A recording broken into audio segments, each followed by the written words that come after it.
Hey, how you doing? It's Jared Abrams with Cinema 5D. I'm here at Cine Expo 2010 with the man himself, Vincent Laforet. Vincent, this is kind of a melding of video and stills. That's something that you do all the time. You know, what do you think is the biggest obstacle for a still photographer to overcome when they're starting to shoot video? Well, I think they're going to come in with a better understanding than some people in the cinema world of visual and light and composition. That's, you know, an overstatement compared to some great cinematographers, of course. But in general, that's what they bring to the table, is their eye. That being said, other than that, not much applies. There's cinematic language to learn. You have to learn how to move the camera, why to move the camera, why to choose a lens for certain scenes, not just purely for the visual, as you would as a photographer, but also to help better tell the story, to give the actor some room and some flexibility, as well as your operator. And you're going to have to learn about audio, about how to work with actors, about blocking, about screenplays, about there's a plethora of things to do. A director's role or DP's role is significantly different than what a photographer does, and you have to take your time to learn it, and it can be learned, you know, over a few years or a decade, or depending on what your talent level is, but just you kind of have to jump feet first into it and do it and learn it over time. It's no problem with that. What was the hardest thing for you to overcome when you kind of moved in from stills into video? The biggest thing for me was two things. Was making sure I knew how to move the camera and why, and the tools that were available. So I knew about jibs, I knew about dollies, but I'd never worked with techno cranes. I'd worked with steady cams and some of the cooler other toys.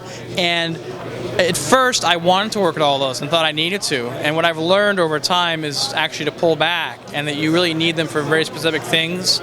And I've kind of pulled back and learned how to do them on the cheap, if that makes sense. Because a lot of times, not only is it more economical, but it's also more exciting and more dynamic. And the other one, which is a real biggie, is lighting. You can know how to light as a photographer with the tools that you use, but they're very different tools in cinema. The good part is, as long as you bring a good lighting knowledge to film, you'll be cool, because you can find a great gaffer, or if you're directing, a great DP, to help you overcome that. It's a team effort.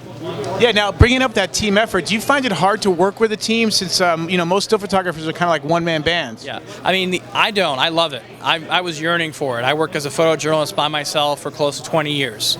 And it gets a little boring, you know, and you're with one assistant, and after a month you kind of know all your stories, and it can be hard, but you got to find a good assistant you get along with.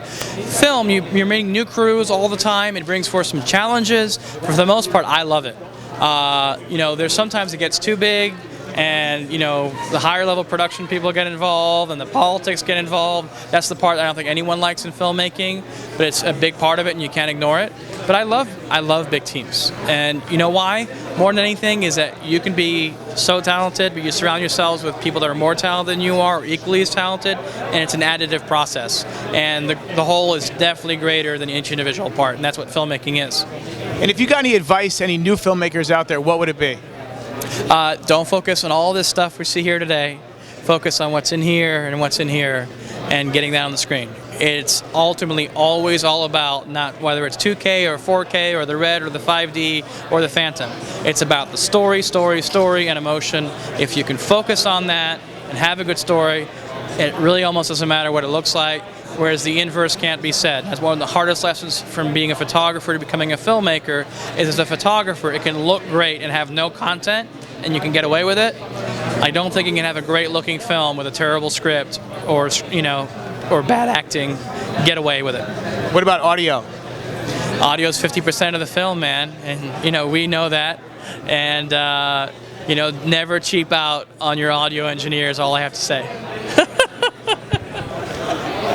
Thanks very much. Thanks, buddy. All right, it's going up right now. Yeah, right, we already got 2 on the web, and we'll probably have, you know, 5 or 6 done by the end of today. You guys are machines. Try. I don't think we've ever met. Matthew, do you Oh yeah.